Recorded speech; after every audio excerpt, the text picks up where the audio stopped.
मेरे हिंदुत्व से संबंधित सांस्कृतिक परिवेश को मानने वाले प्यारे बंधु, हम सब लोग जानते हैं आज दो त्योहार हैं, एक अन्नकूट का है, दूसरा गोवर्धन पूजा।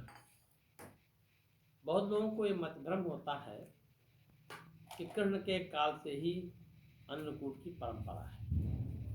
ऐसा नहीं है। अन्नकूट की परंपरा वैदिक काल से है। जब हमारे ऋषि मुनि यज्ञ करते थे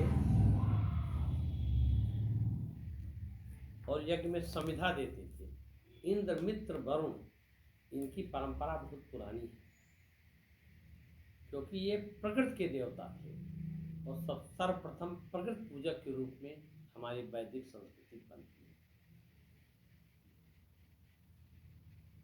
कालांतर में इंद्र क्या हो गया? सुख सुविधा का प्रतीक बन गया। उस कालखंड में जब हम लोग का एक फसल समाप्त हो जाती थी, नई फसल बोई जाती थी। हम लोगों के बचपन में भी, अब तो लेट धान कटता है, पहले इस समय तक पलिहर का खेत बना करके बो दिया जाता था। ऐसे कालखंड में अन्नकूट के रूप में कार्यक्रम किया जाता था। चावल तैयार रहता था घर घर में और विभिन्न प्रकार के व्यंजन बनाए जाते थे। सरसों का साग भी तैयार हो जाता था, विभिन्न प्रकार के साग, 56 व्यंजन देवों को चढ़ाए जाते थे। वह अन्नकूट की परंपरा अनादिकाल से चली आ रही है। कालांतर में अन्नकूट की ही परंपरा में व्रत क्षेत्र में इंद्र के नाम पर जो चढ़ाया जाता उसका श्री कृष्ण ने विरोध किया, क्योंकि इंद्र जो है इंद्रियों का निग्रह न करने वाला इंद्रियों का स्वामी बन गया। जैसा कि हम लोग जानते हैं, देवलोक में सारी सुख सुविधाएं समस्त इंद्रियों के लिए उपलब्ध है। कर्णेंद्रियों के लिए नृत्य होता है, संगीत होता है, नेत्र के लिए वहाँ विभिन्न प्रकार के क्रियाकलाप चलते रहते हैं। भोजन की कोई समस्या नहीं है, मन भाव तो धेनु पर त्रही की स्थिति रहती वहाँ पर।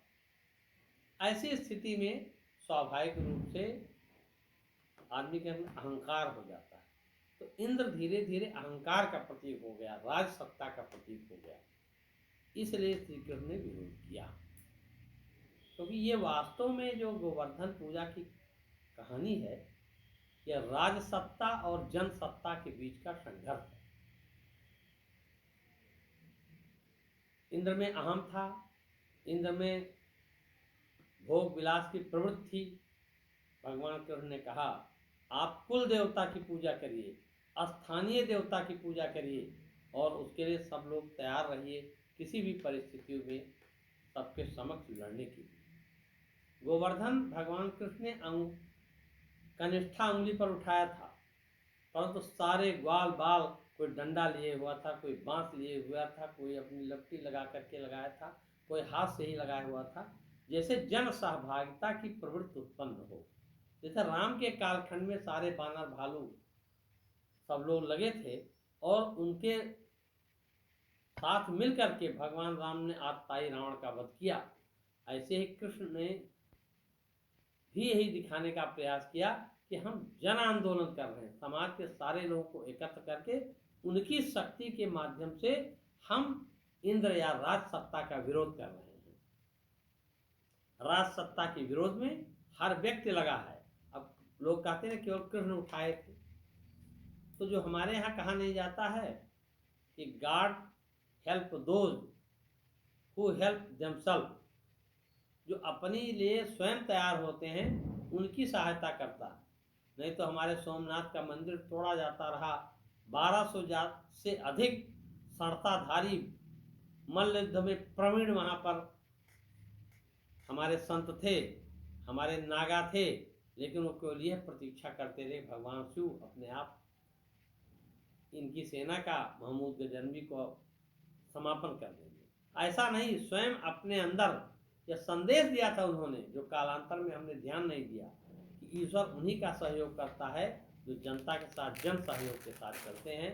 और गोवर्धन की पूजा का यही अभिप्राय है। कृष्ण ने उसको उठाया और सारे लोग उसके अंदर रहे, अगर जन सहयोग होता है तो किसी प्रकार की कोई समस्या नहीं आती है।